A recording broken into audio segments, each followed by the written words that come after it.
Hermanos, Vive la Gracia se llama, recuerdan ustedes, el libro que estamos estudiando, que en realidad es la Biblia, es la carta de Pablo a los Gálatas, con este libro que escribió un tal Gilberto Gutiérrez hace algunos años, en el 2012, y que ahora estamos recapitulando ustedes y yo, estudiándolo. Y el mensaje de hoy se llama La mejor prueba soy yo mismo. La mejor prueba soy yo mismo. Las evidencias de la gracia le llamaremos. Y leeremos Gálatas 1, 11 al 17. Estoy seguro que los que son asistentes al miércoles ya estaban listos, ya tenían su texto abierto. Gálatas 1, 11 al 17, porque vamos así, para los que son nuevos ahora, que están conectándose recientemente, debo decirles que estamos estudiando toda la carta del apóstol Pablo a los Gálatas. Y dice así Gálatas 1, 11 al 17. Pero os hago saber, hermanos, que el evangelio que fue anunciado por mí no es según hombre, porque yo no lo recibí ni me fue enseñado de parte de ningún hombre, sino por revelación de Jesucristo. Ya oísteis acerca de mi conducta en otro tiempo, en el judaísmo, que yo perseguía ferozmente a la iglesia de Dios y la estaba asolando. Me destacaba en el judaísmo sobre muchos de mis contemporáneos en mi nación, siendo mucho más celoso de las tradiciones de mis padres. Pero cuando Dios, quien me apartó desde el vientre de mi madre y me llamó por su gracia, tuvo a bien revelar a su Hijo en mí para que yo lo anunciase entre los gentiles, no consulté de inmediato con ningún hombre, ni subí a Jerusalén a los que fueron apóstoles antes que yo, sino que partí para Arabia y volví de nuevo a Damasco. Amén. ¿Sabe qué? Me gusta resumir esto parafraseadamente lo que el apóstol Pablo dice, y lo que el apóstol Pablo dice es lo siguiente. Quiero decirles, hermanos míos, que yo recibí el Evangelio de Jesús de una manera muy especial. Yo fui un fariseo de fariseos, judío de judíos, legalista de legalista, y no me hacía sombra a nadie. Yo les ganaba a todos en eso. Pero cuando Dios le dio su voluntad, revelarme a Jesucristo y escogerme o decirme que me había escogido desde antes de la fundación del mundo para anunciar su Evangelio, entonces encontré la verdad. Algo así está diciendo el apóstol Pablo. Y por eso la enseñanza de hoy se llama La mejor prueba soy yo mismo. El famoso evangelista Billy Graham, les comparto, nos contó en un congreso de evangelismo la siguiente anécdota. No estoy seguro si fue en el 82, del siglo pasado, 1982. Yo estaba en el seminario, tuvimos una campaña de evangelismo con el hermano Billy Graham, todas las iglesias evangélicas de la ciudad y bueno, y de alrededores de la ciudad, allí me parece que fue en la Plaza México, porque sí, debió ser ahí, y el Arena México, la Arena México. Y el hermano nos contó esta anécdota. Dice que un día abordó un avión rumbo a otro país, donde le esperaban para una de las grandes cruzadas, y le tocó sentarse cerca de un hombre que había bebido demasiado, un hombre que iba borracho, para no decirlo, él dijo muy respetuosamente, un hombre que había bebido mucho, pero era bien brago, ¿no? Iba bien borracho. Y por si fuera poco, siguió bebiendo en el avión, o sea, en el avión pidió todavía, ya ven que ahora no te dan más que unos cacahuatitos y un vaso de refresco, pero en otras épocas daban otras cosas, daban más, y aquí pues pidió vino el hombre o tal vez compró, no sé. Así que tomó un trago, el hermano, y el hermano se percató de eso, de que iba borracho el hombre, todavía iba pidiendo. Pero cuando se saludaron, el borrachín dijo, ¿no es usted el gran evangelista Billy Graham? El hermano predicador le respondió, yo soy, para servirle. El hombre tomó un trago de lo que estaba bebiendo y le dijo, he leído sus libros y he escuchado sus sermones y la verdad me han servido mucho. No lo quise actuar para no faltar el respeto a la anécdota, pero me parece que le dijo así, me han servido mucho. No, más o menos. Espero, el hermano Billy Graham, cuando nos estaba contando esta historia, concluyó diciéndonos, espero que a ustedes esta conferencia les ayude un poco más que aquel hombre que iba conmigo en el avión. Todos nos reímos, por supuesto, por su comentario. Hermanos, ante las críticas y los ataques de la gente, Pablo y nosotros también en nuestro tiempo tenemos un poderoso argumento, un poderosísimo argumento, nuestra vida. Conté esta historia porque evidentemente este hombre no tenía argumentos, este hombre no tenía bases para decir que había leído los libros de Billy Graham y que le habían servido mucho, evidentemente no le habían servido de nada, probablemente ni los había leído y estaba nada más quedando bien. Pero cuando usted y yo tenemos enemigos o personas que nos critican, tenemos un poderoso argumento, nuestra vida. La gracia de Dios se hace evidente en nuestra forma de ser y de vivir. Reflexionemos en los argumentos de defensa de Pablo aplicándolos a nuestra propia existencia. Porque aquí el apóstol Pablo está defendiéndose. Acuérdense que tenía muchos muchos enemigos, y es triste, pero sus enemigos eran supuestos cristianos, eran personas que se decían cristianos. O sea, eso que se llama fuego amigo, en la política se llama fuego amigo, que evidentemente no es amigo, pero es fuego que supone que debe ser de amigos, pero que resulta de enemigos.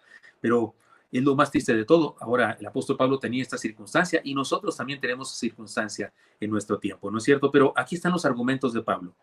El Evangelio de gracia es una revelación divina, comienza diciendo él. Recordemos que Pablo, además de defender la vida de sus discípulos, está defendiendo su ministerio de los ataques de sus detractores.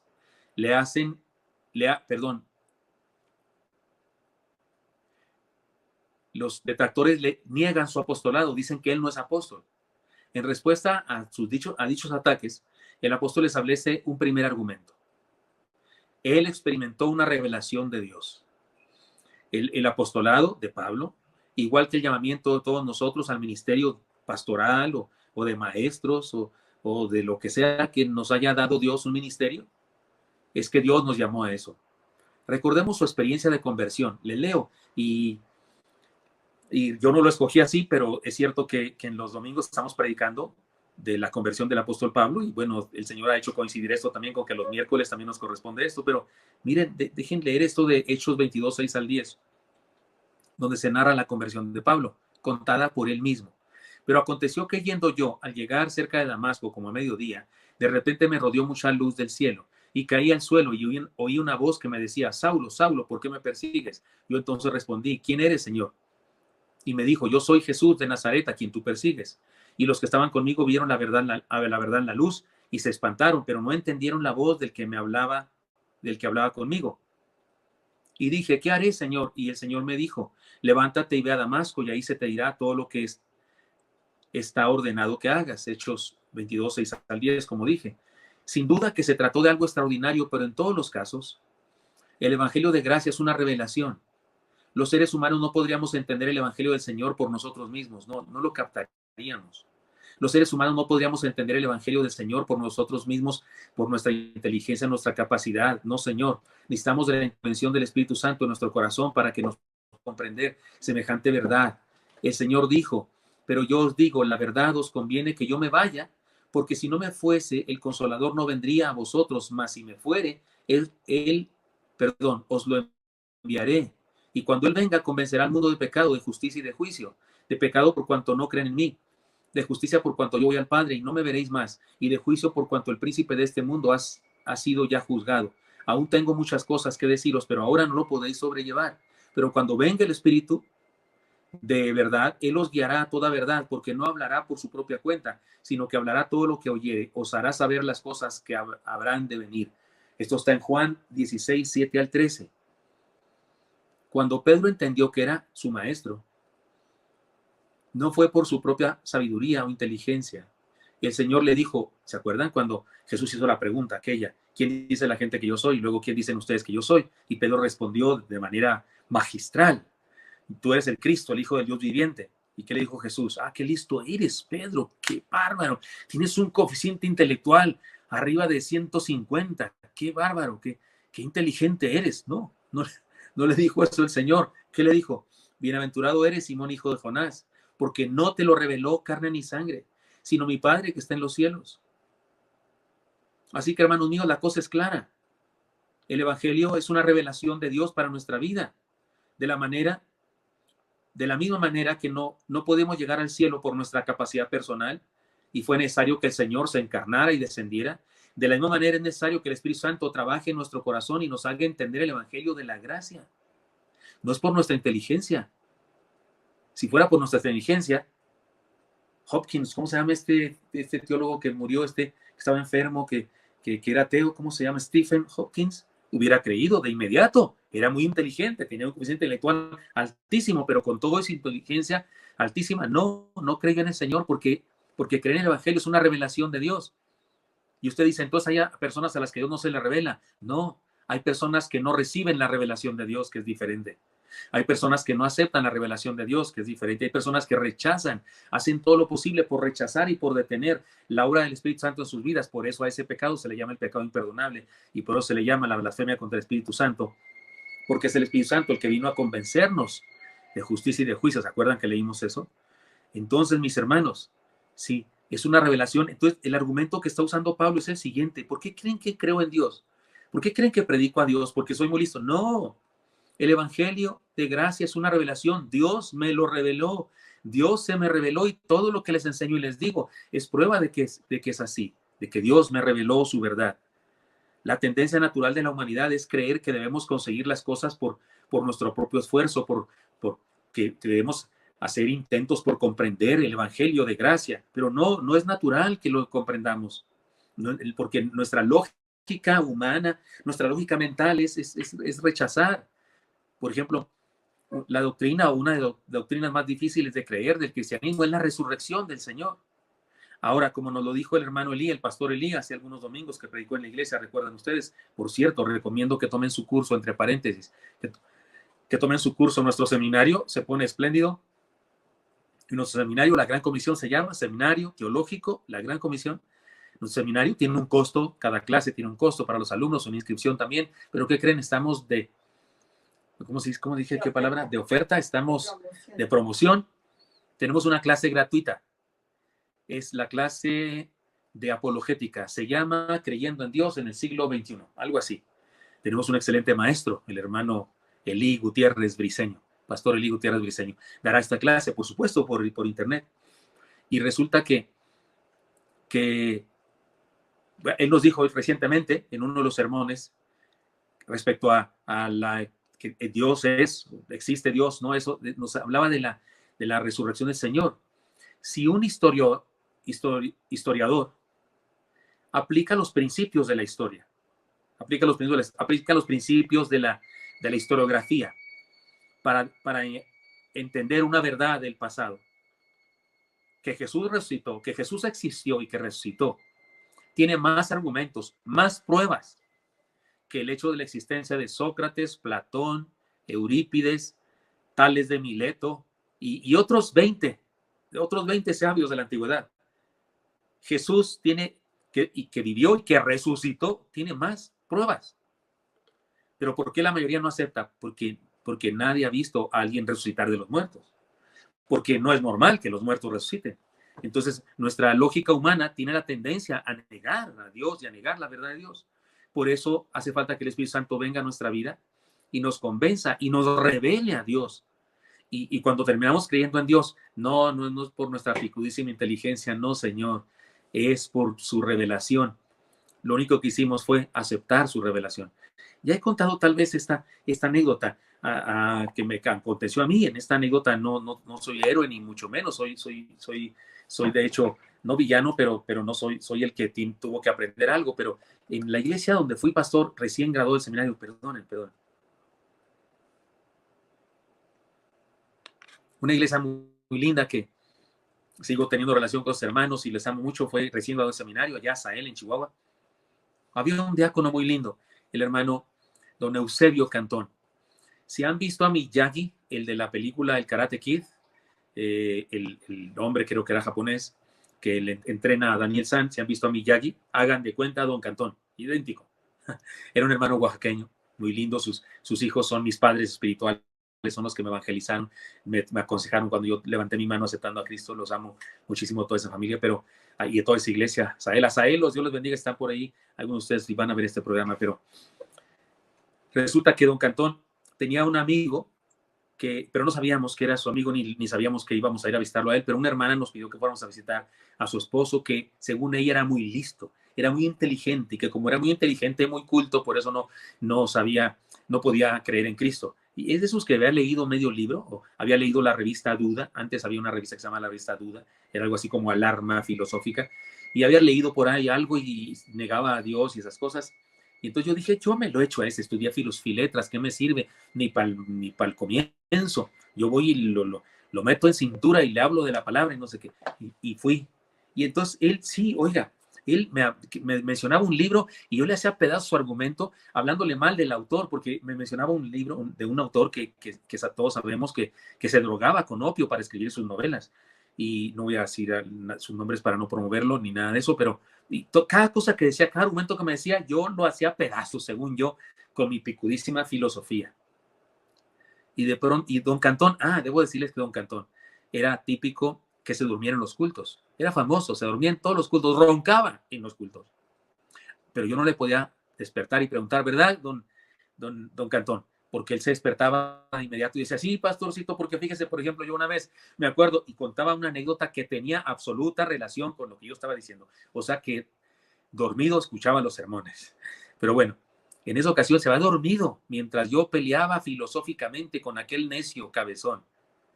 Cuando yo ya estaba harto de estar discutiendo y decirle y no sé qué, no sé cuál, y de eso se despierta don Eusebio Cantón. Se despierta, digo yo. Y entonces, oye, resultó que eran conocidos, habían trabajado, don Eusebio Cantón era retirado, ¿cómo se dice? Jubilado de la Junta de Aguas o algo así, una compañía, y este hombre ahí trabajaba, todavía trabajaba, pero se habían conocido. Y entonces le dice, oye, Juan, no me acuerdo cómo se llama, oye, Juan, ¿qué no estás oyendo? ¿Qué no estás oyendo lo que te dice mi pastor? Dios te ama, ¿qué no entiendes eso? Y dio su vida por ti, qué difícil tiene eso, que tus libros, que qué importan los libros, si Dios te ama. Y lo puso una regañada, así como me están oyendo. El tipo terminó llorando y terminamos todos orando por él y él orando en oración de confesión y de aceptación del Señor Jesucristo. No es cuestión de sabiduría, ni es cuestión de inteligencia, ni es cuestión de filosofía, ni es revelación de Dios. Cuando habló don Eusebio Cantón, Dios le reveló a este amigo, o tal vez por la actitud de don Eusebio, aquel finalmente abrió su corazón y dejó de rechazar, yo qué sé cómo haya sido, pero evidentemente no tenía que ver con inteligencia, ni capacidad, ni libros, ni filosofía, ni argumentos, tenía que ver con una revelación de Dios. De hecho, la apologética, me gusta esta definición. La apologética, que es algo que va a enseñar nuestro hermano Elí, no tiene como objetivo ganar un pleito, tiene como objetivo ganar un alma. La intención no es hacer pedazos al otro con sus argumentos, no, la intención es hacer que el otro sea salvo, encuentre la verdad, encuentre el camino. Así es que, sí, mis hermanos, primer argumento del apóstol Pablo, el evangelio de gracia y de revelación divina, y Dios se me reveló, es lo que dice Pablo. Aceptemos la revelación de su gracia. Pero además, el evangelio de gracia es una experiencia de transformación. Perdonen ustedes. El segundo argumento del apóstol es este. Yo soy una persona transformada. Esto está clarísimo. Yo soy una persona transformada. Nadie ignoraba los orígenes de Pablo. Sin embargo, por si acaso, él se atrevió a recordarlo delante de ellos. Lo que escribe es bárbaro, ¿no? Yo era el más fariseo de los fariseos y el más legalista de los legalistas y el más perseguido de cristianos de los perseguidores de cristianos. Hasta presume de que era el mero papas fritas de los malos. La mayoría sabía eso, pero él aquí lo vuelve a decir. Fui un legalista recalcitrante. Si nos parece insoportable los fariseos que se opusieron al Señor, debemos haber conocido a Pablo en su vida pasada y lo hubiéramos odiado, nos hubiera caído pero gordo como patada de mula. Pero conocí la gracia, dice él. Esto era lo extraordinario en el apóstol. Su mensaje era diametralmente opuesto a su antigua vida.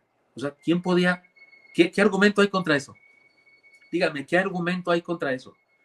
En aquella época, como en la nuestra, la prueba del evangelio es una persona, su vivencia. Eso es el argumento más poderoso del evangelio, una persona viva, transformada.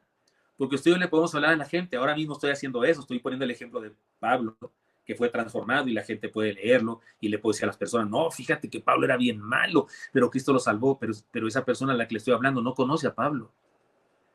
Pero qué tal que le digo, fíjate que conocí a una persona que estaba bien mal, bien vacía de su corazón, frustrada, amargada, estaba cercana al suicidio, es una persona que se sentía que no servía para nada, no se sentía amada ni valorada y le iba bastante mal en su vida, estaba triste, es una persona triste, se la pasaba así deprimida y esas cosas. Y de repente conoció a San Jesucristo y comenzó a vivir una vida diferente. Y si esa persona me dice, oye, ¿quién es ese? Lo conocí, soy yo, te estoy hablando de mí, te estoy hablando de lo que yo era antes y ahora. Es contra eso, ¿qué argumento hay contra eso?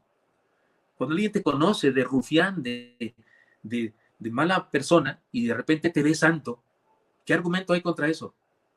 Insisto, en aquella época como en la nuestra es el poderoso argumento.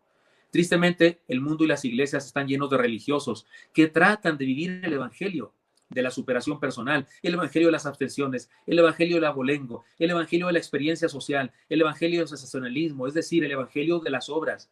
Lo triste es que fracasan rotundamente y viven frustrados, amargados e insatisfechos, pero se disfrazan de cristianos con sus posturas tradicionales, modismos, estilos y estereotipos. Sin embargo, por dentro son los mismos de siempre. Cambiaron sus tradiciones, pero no cambió su corazón. Renovaron su vocabulario, pero sus sentimientos de envidia, celos y soberbia y egoísmo siguen ahí. Cambiaron de iglesia o religión, pero no de autoridad sobre sus vidas. Llaman a Jesús Señor, pero no le dan el trono de sus corazones. Pablo dice, soy otro desde que recibí la gracia de Dios, y eso prueba que el evangelio que predico viene de Dios. No se trata de un cambio superficial, sino de una transformación profunda e integral. El Señor dijo, así que por sus frutos los conoceréis. Mateo 7:20. La fe verdadera, queridos hermanos, es integral. El Señor dijo, así que por sus frutos los conoceréis. Insisto, la fe verdadera tiene resultados reales, más allá de emociones involucradas en una experiencia de culto, más allá de los gritos, danzas y expresiones corporales, más allá de las más allá de las impresionantes frases hechas que podemos decir, el cristianismo es una vivencia transformada. Ya lo he dicho antes de aquella persona que me insistía que por qué en Oreb no había unción. ¿Por qué no hay unción, pastor? ¿Y por qué usted no habla de la unción? Y se refería a que tumbáramos gente y esas cosas, y usáramos aceite para untar a las personas y que se desvanecieran, y tener ahí un equipo de diáconos para cachar a las personas que se van desmayando, o yo quitarme el saco y dar desacados a la gente, cosas de esas. Yo le decía, la unción de Dios, hermana, se muestra en la casa, cuando usted es buena esposa, ahí está la unción de Dios, o cuando el varón es un buen esposo, ahí está la unción de, oiga, ahora, en la torre, qué bien que me acordé, ahora que estamos encerrados, eso es grave, eso es grave. Dícese por ahí que algunas personas se divorcian cuando se jubila el marido. ¿Por qué? Porque se la pasaba en trabajo. Es más, la queja era nunca estás en casa, llegas bien tarde, trabajas horas extras y lo jubilan. Ya no llega tarde, ahí se la pasa. Ya no hace horas extras, hace horas extras en la casa. Y ahora que está en la casa, juzga todo, que si la olla presto, que si el agua, que si las luces prendidas, y se arma un arroz con salchichas bárbaro y se pelean y se divorcian. Cuando debieron ya están jubilados, se dedican la vida el uno al otro. Y no, ahora estamos en jubilación, ¿cómo se dice? Forzada y encerrados con el mismo. Y algunas personas están que no se soportan ya. O sea, vete al baño, yo me voy aquí al ¿cómo se llama? El cuarto de servicio, si es que hay cuarto de servicio, y si no, nos inventamos uno, cada quien a su lugar. ¿Sabe qué? Ahí se ve la unción, ahí está la unción del matrimonio feliz, la unción del padre feliz, la unción del encierro. Cualquiera me anda con que fue a una iglesia y la tumbaron y que el pastor dijo no sé qué en lenguas y que le puso aceite y usted se desvaneció y luego vieron una cruz y no sé qué. ¿Y eso para qué sirve? La unción de la vida es la vida diaria. El apóstol Pablo tenía esa unción de una vida transformada y decía, este es mi argumento. Seguir a Cristo es experimentar un nuevo nacimiento y eso es una experiencia integral que nos cambia por completo. Pablo fue el teólogo por excelencia del primer siglo. Escribió más del 50% del Nuevo Testamento y sin embargo su argumento para defender su identidad cristiana y su ministerio no era otra cosa que la tremenda transformación de vida que todos podían ver en él. Seguir a Cristo se nota no solo en la nueva costumbre de ir al templo, no solo en las nuevas amistades que tenemos, también se nota en la nueva manera de ver la vida, la nueva manera de tratar a los de nuestra familia, la nueva manera de hacer negocios, el nuevo vocabulario que usamos, los nuevos apetitos y gustos, la nueva forma de sentir, la novedosa experiencia de perdonar. Es novedosa la experiencia de perdonar, reconocer nuestros errores, pedir perdón para restaurar relaciones, etcétera. Esos seres humanos que viven odiando a otros, que tienen un corazón amargado y lleno de envidia, que no desaprovechan ocasión para sacar su veneno contra alguien a quien no aman, pueden ser lo que sea, incluso pueden ser líderes religiosos, pero cristianos no lo son de ninguna manera. Dejemos que el evangelio de gracia nos transforme. He aquí los argumentos del apóstol Pablo y uno más para finalizar, pero déjenme contarles algo, también es una anécdota que he contado antes a ustedes, de aquel también sabiondo, esposo sabiondo, que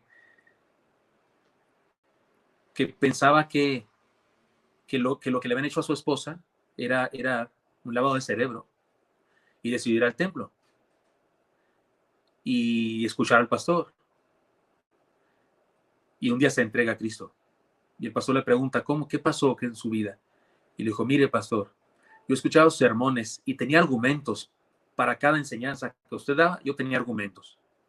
Yo decía, eso no es cierto por esto y por aquello. Y usted daba su enseñanza y yo decía, eso no es cierto por esto y por aquello. Según yo en mi mente tenía argumentos para contradecirlo a usted cada vez que predicaba.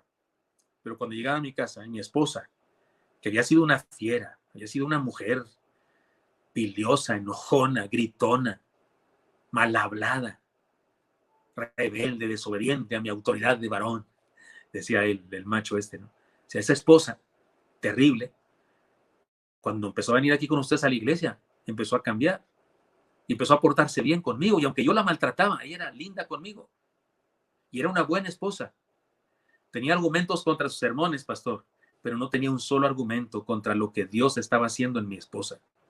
Por eso vine, para que me den lo mismo que le dieron a ella. No hay argumento contra el testimonio personal. Y por último, Pablo da un argumento más. El evangelio de gracia es aceptar el plan de Dios para nuestra vida. Finalmente, Pablo nos da un tercer argumento.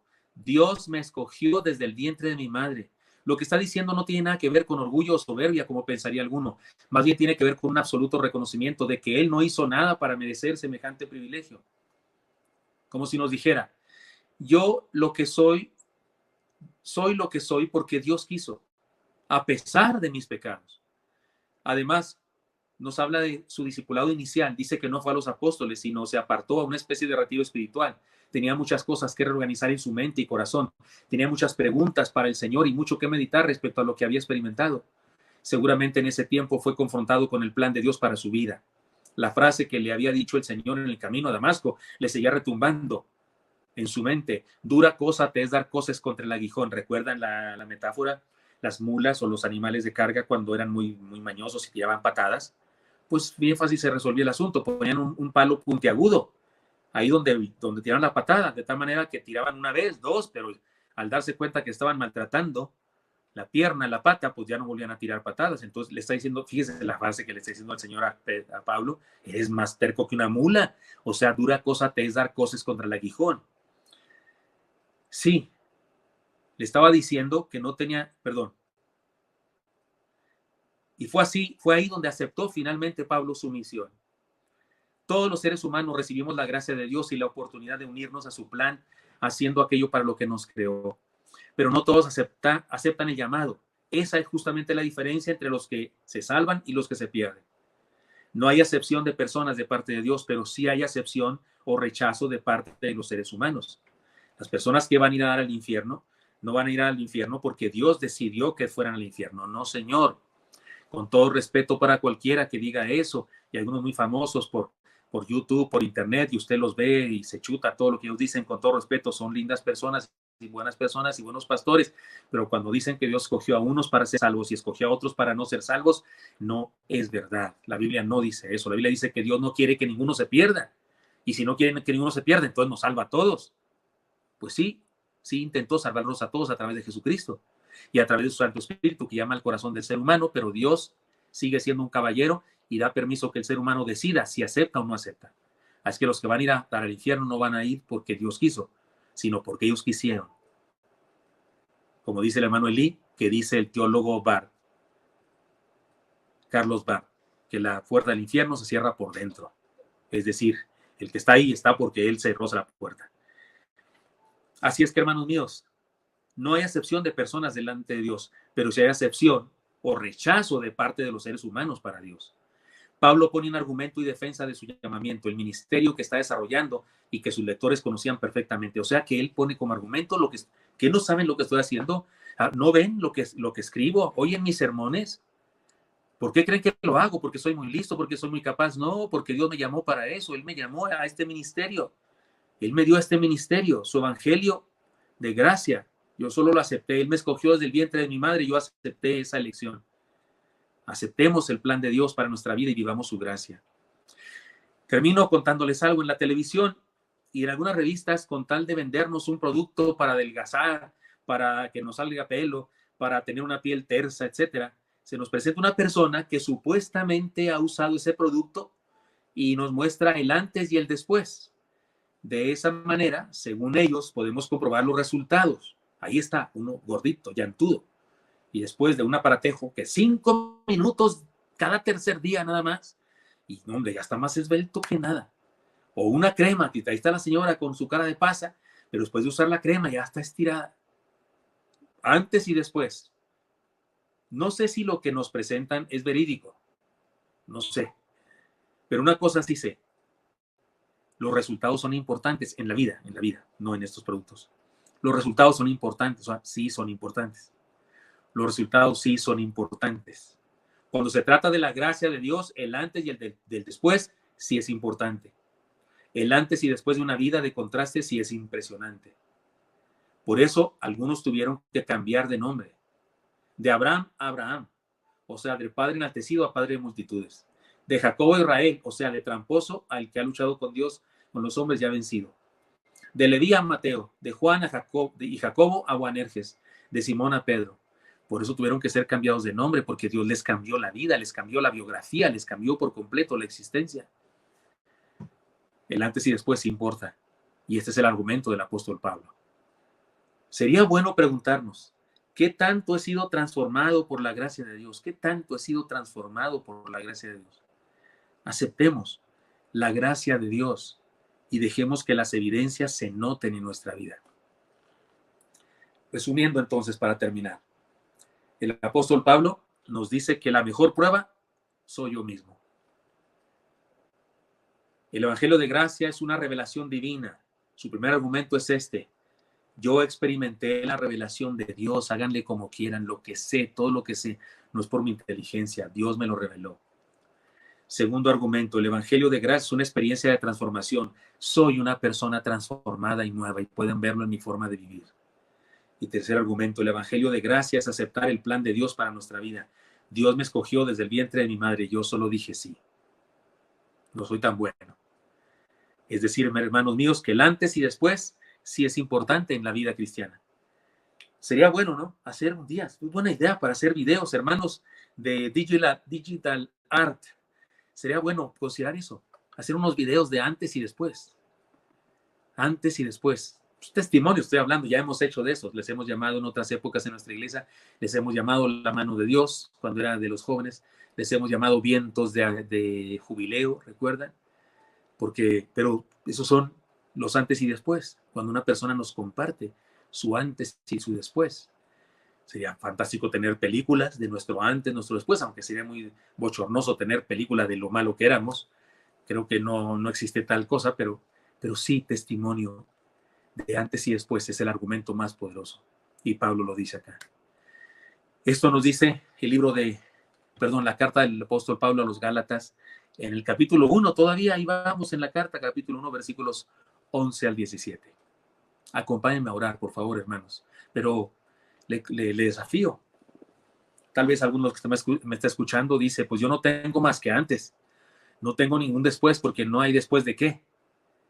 Pero si me está entendiendo usted que después de aceptar a Cristo, después de recibirle en su vida, después de aceptar la obra del Espíritu Santo que le convence de juicio, de pecado, es decir, que le ayuda a entender que somos pecadores, nos ayuda a entender que somos pecadores, déjeme decirlo así en primera persona. El Espíritu Santo nos ayuda a entender que somos pecadores y nos ayuda a entender que estamos bajo condenación porque somos pecadores. Y nos ayuda a entender que la única forma de salvarnos es Cristo, su muerte en la cruz, su sacrificio, aceptar eso, humillándonos ante Él, reconociendo que no merecemos eso, pero que lo aceptamos. Y entonces experimentamos su gracia. Si usted no ha experimentado eso todavía, oiga, ¿qué espera? Está en peligro. Está en peligro. Es más peligroso eso que el coronavirus. Muchísimo más peligroso que el coronavirus. Por eso le propongo, acepte a Cristo ahora mismo, acepte el Evangelio de Jesús ahora mismo, entréguele su vida. Señor Santo, te pongo en tus manos a mis hermanos y amigos que me están escuchando, bendícenos a todos. Te pido que los que estaban conectados por Ustream hayan podido encontrar esta transmisión y que no se pierdan el mensaje o que lo puedan ver después diferido, como sea, pero háblanos a todos, Señor. Y te pido que si alguno de los que me está escuchando ahora en vivo o poco tiempo después reconoce que te necesita, te pido, Dios, que tu Santo Espíritu obre en su vida y te pido que que trascienda su corazón y que le salve, Señor.